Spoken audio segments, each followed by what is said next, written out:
Hi, you've joined the conference. Can you hear us okay? Hello 啊，妹妹主任你好啊，想睇下你聽得我哋清唔清楚 Yeah, OK 啊，聽得清楚。 Great. So we scheduled this call so that we can check on Mui Mui's progress.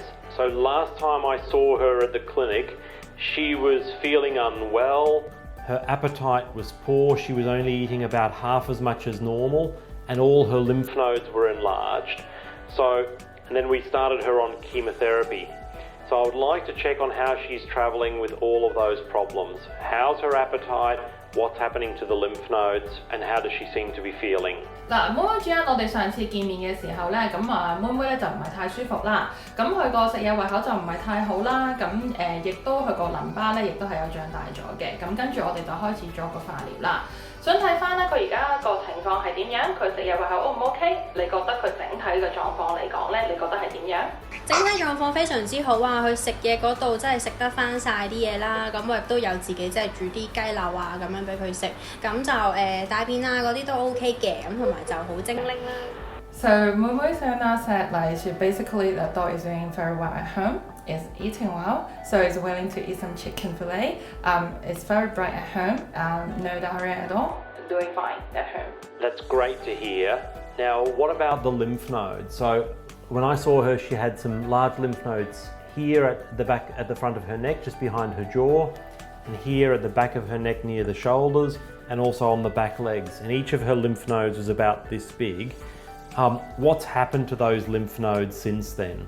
嗱，咁我哋上次見面嘅時候咧，妹妹嘅淋巴咧係有脹大咗嘅情況啦。咁基本上咧喺我哋個頸仔後面啦，我哋個胳肋底位啦，咁同埋我哋個後腳位啦，咁大概有咁大個度嘅。咁想睇翻而家嗰個淋巴嘅情況係點啊？你摸唔摸到？你係講緊呢啲位啊嘛？摸落去我就摸唔到嘅，同埋後腳嘅嗰啲位都摸唔到嘅。So basically, the Anna said like she cannot feel the lymph node right here, and then on the back leg as well, she cannot feel it anymore.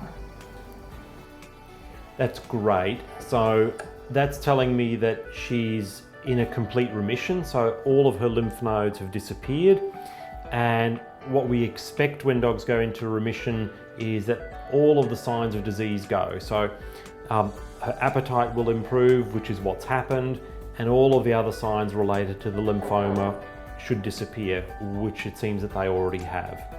This is really good news. Dogs who get a complete remission, especially dogs who get an early complete remission, tend to do much better than dogs that get a late remission or dogs that get an incomplete remission.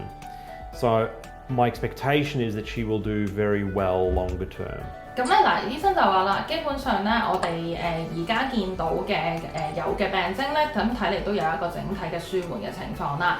咁我哋通常呢啲嘅情況，我哋都係見到佢有一個癌症嘅整體病徵舒緩啦。咁我哋基本上而家身體裏面咧，其實咧個癌症上咧個病徵咧就已經見唔到啦。例如話我哋嘅淋巴啦冇再脹大嘅情況啦，我哋見到有影響到嘅病徵啦，亦都冇再出現，即係例如話我哋食嘢胃口亦都冇越差個情況啦，食嘢胃口去翻正常啦。咁係非常之好嘅。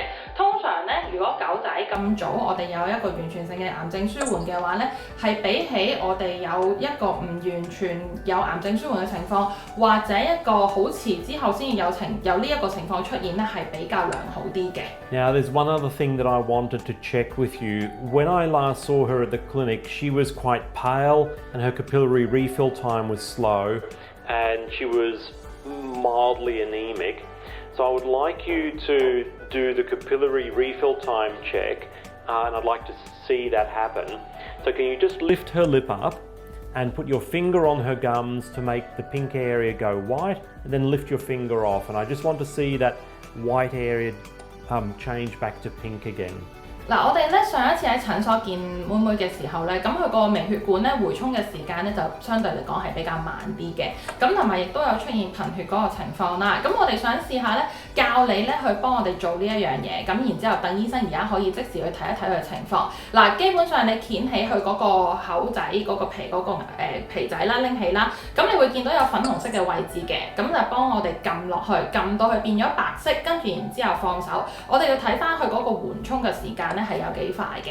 Hey, 妹妹。Hi， 妹妹。Okay, do that again. do it a few times. 係做多幾次，幫我哋做多幾次啊！唔該。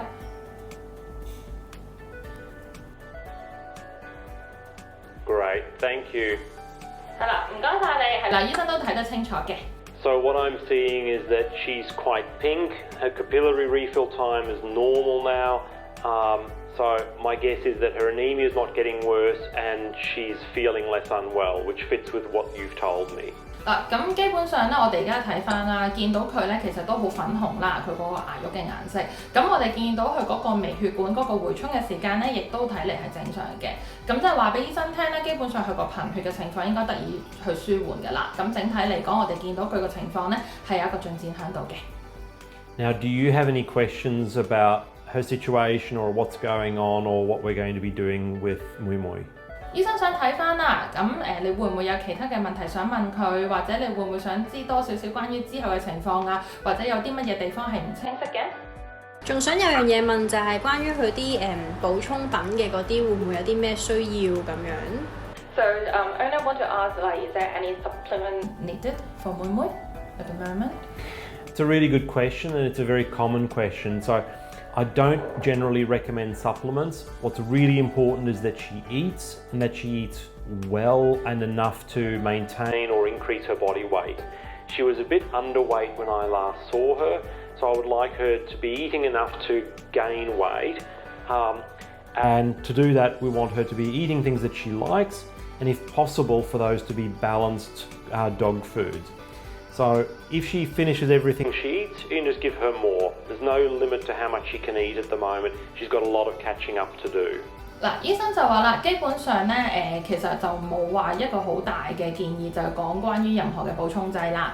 調翻轉反而，因為我哋上次見妹妹嘅時候咧，都覺得咧佢其實係有比較即係個體重過輕嘅情況嘅。咁我哋希望佢要食嘢啦。首先我哋要見到佢食得好啦，同埋佢肯食得多啦，係啦。咁佢暫時嚟講咧，我哋冇任何即係限制住話佢食幾多嘢嘅。嗱，如果佢食完你俾晒佢，即係俾佢食嘅嘢啦，咁可能隔一陣咧你可以再補多少少俾佢都唔怕嘅，係啦。咁當然啦，如果佢中意食係最好嘅。如果有啲即係佢中意食之餘，佢仲可以再增加個份量咧，就會更好啦。咁因為佢唔需要擔心話佢會唔會話有過肥嘅情況嘅，因為而家暫時嚟講，醫生見到佢有過輕嘅情況，佢需要食多啲嘢去慢慢增加翻個體重嘅。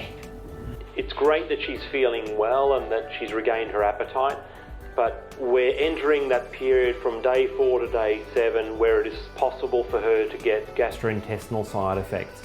So this is the time where she might get diarrhea, which is quite a common side effect, or loss of appetite or vomiting. So if you see any of those, please contact the clinic when it happens. 嗱，基本上咧，醫生就話，如果我哋而家見到佢嘅情況咁良好咧，係非常之開心嘅一件事嚟嘅。咁但係通常咧，我哋狗仔啦，如果開始緊化療嘅時候啦，通常去到第4到第7日咧，係最常見，我哋會見到有病徵或者有唔舒服、有副作用嘅情況。例如話佢可能會有一啲嘅腸胃不適啦，佢可能會有屙嘔啊，或者佢可能會冇胃口食嘢啊，唔精神嘅。如果見到任何呢啲嘅病徵咧，咁緊嘅要即刻聯絡診所啦。All right. Do you have any other questions? 係想問翻咧，妹妹主任你有冇其他嘅問題想問？都冇啦。All right, so we will see you back at the clinic a week from today. We'll take a blood test from Mui Mui then to check her white blood cell count, and then she's due for her next chemotherapy in about 10 days from now. 嗱，咁我哋大概例如由今日起啦，1個星期到啦，咁我哋就翻去診所見面啦。咁到時我哋咧有機會可能要再幫佢做個驗血啦。咁然之後下一次嘅化療咧就係大概今日起嘅咧第10日到，咁我哋就要做下一次嘅化療嘅，係啦。OK，唔該晒你哋，唔該晒。